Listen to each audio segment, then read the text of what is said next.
Chers amis, bonjour et bienvenue dans l'émission Parole du jour. Et comme texte de base ce matin, nous pouvons vous lire dans l'évangile de Matthieu au chapitre 5 et au verset 13. Voici ce que le Seigneur déclarait, il disait ceci: vous êtes le sel de la terre, mais si le sel perd sa saveur, avec quoi la lui rendra-t-on? Il ne sert plus qu'à être jeté dehors et foulé aux pieds par les hommes. Quand nous analysons la fonction du sel, peut-être de nos jours, il n'est pas dit à nous grand-chose, mais dans les temps anciens, Bandimoun utilise beaucoup de sel pour être capable de préserver un aliment. De nos jours, il y a le réfrigérateur, nous mettons nos repas au frigo, mais en ce temps-là, quand on dans cet appareil-là, donc Bandimoun utilise beaucoup du sel pour capable préserver un aliment. Je me rappelle quand j'étais encore tout petit, je me souvent quand je dis à mes enfants, à la boutique, prends un corps la viande salée. Parce qu'en ce temps-là, donc, le sel est utilisé pour justement préserver les viandes. Et puis, deuxième élément, nous trouvons mais ça c'est même de nos jours, que le sel nous bisait pour capable apporter de la saveur dans les repas. Si un repas a du sel, il est insipide, il est fade et il n'est pas appétissant. Donc le sel, il joue un rôle pour relever la saveur des aliments. Et troisièmement, nous ne sommes pas capables de mettre trop beaucoup du sel. Déjà, pour le plan de la santé, trop de sel il fait attention monter. Mais surtout, quand on a trop beaucoup de sel, le repas, donc, est mangeable. Ça, c'est sur le plan matériel, physique, qui nous fait avec l'utilisation du sel. Mais dans le sens de la Bible, quand Jésus-Christ peut dire vous êtes le sel de la terre, il y en a bien sûr une connotation d'ordre spirituel. Alors, cette métaphore, cette image, comment nous pouvons appliquer dans la vie chrétienne? D'abord, pour que le sel vienne efficace, nous devons mêler avec les autres, avec les aliments. De la même manière, de par cette déclaration, Jésus-Christ montre nous en tant que chrétiens, nous ne sommes pas capables d'isoler nous des uns et des autres, nous ne sommes pas capables d'ériger un mur et nous entourner nous, mettre dans un tour d'ivoire, mais nous devons mêler nous avec les autres à la manière de Jésus lui-même. Il fin quitte le ciel et il fin vient mêler ici-bas avec notre humanité.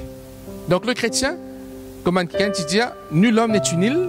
Le chrétien, son premier devoir, pour être capable d'être efficace dans la vie des uns et des autres, il besoin mêler avec les autres, d'une part. Deuxièmement, nous dit le sel, son rôle c'est d'apporter de la préservation. Donc le rôle du chrétien dans la vie des gens, nous sommes là pour capable préserver du mal. Nous sommes exercer une influence bénéfique par nos paroles, par nos bonnes actions, par nos bonnes faits et gestes. Nous sommes capables d'apporter de la préservation et élève les personnes vers les choses nobles. Nous sommes capables de laisser ce qui est mauvais, ce qui est mal. Et troisièmement, comme le sel aussi, il apporte de la saveur. Nous sommes capables et apporte de la saveur dans la vie des gens, pour nous l'utilité. Alors qu'ils nous peuvent vivre des moments de confinement, des moments de détresse, ici et ailleurs. Le rôle du chrétien, c'est qu'il nous capable de faire du bien.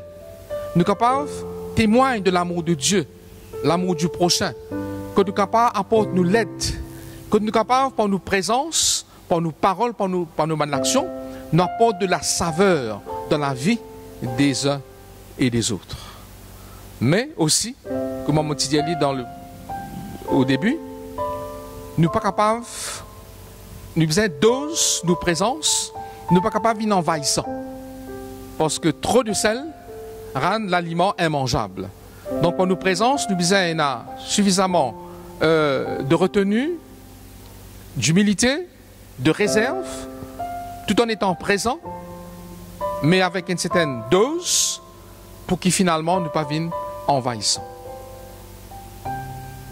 Tout le verset donc montrait, le Christ dit, si le sel perd sa saveur, avec quoi la lui rendra-t-on? Donc si en tant que chrétien, nous perdons le sens même de nos missions vis-à-vis des uns et des autres, qui bien pour capable redonner-nous cette saveur, il est impossible. Parce que le sel, c'est sa fonction.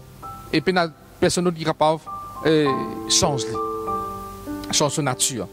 Donc, ainsi, en tant que chrétien, si nous jouons le rôle du sel comme étant de la préservation, de la saveur, et en étant bien dosé vis-à-vis des uns et des autres, nous sommes capables alors accomplir la volonté du Seigneur dans la vie des gens. Sur ce, mes amis, moi et vous autres, un mot de prière. Prions. Notre Père Céleste, notre Dieu Tout-Puissant, combien ce matin nous voulons être reconnaissants envers toi pour la vie, pour la santé que tu nous procures.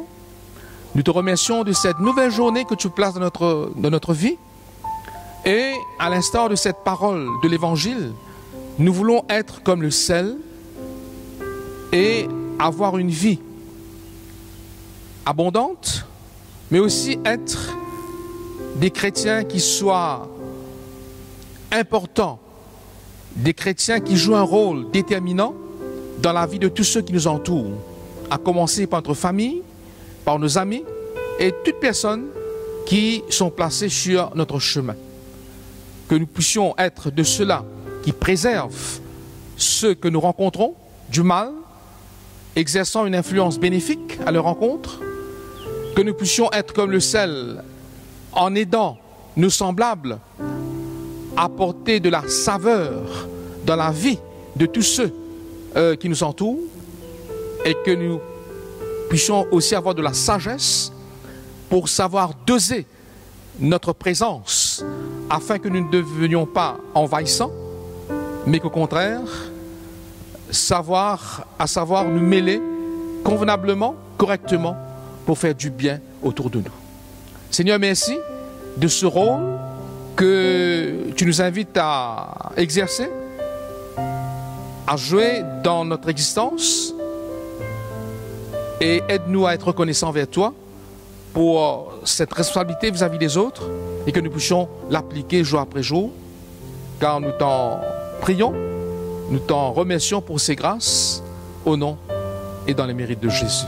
Amen.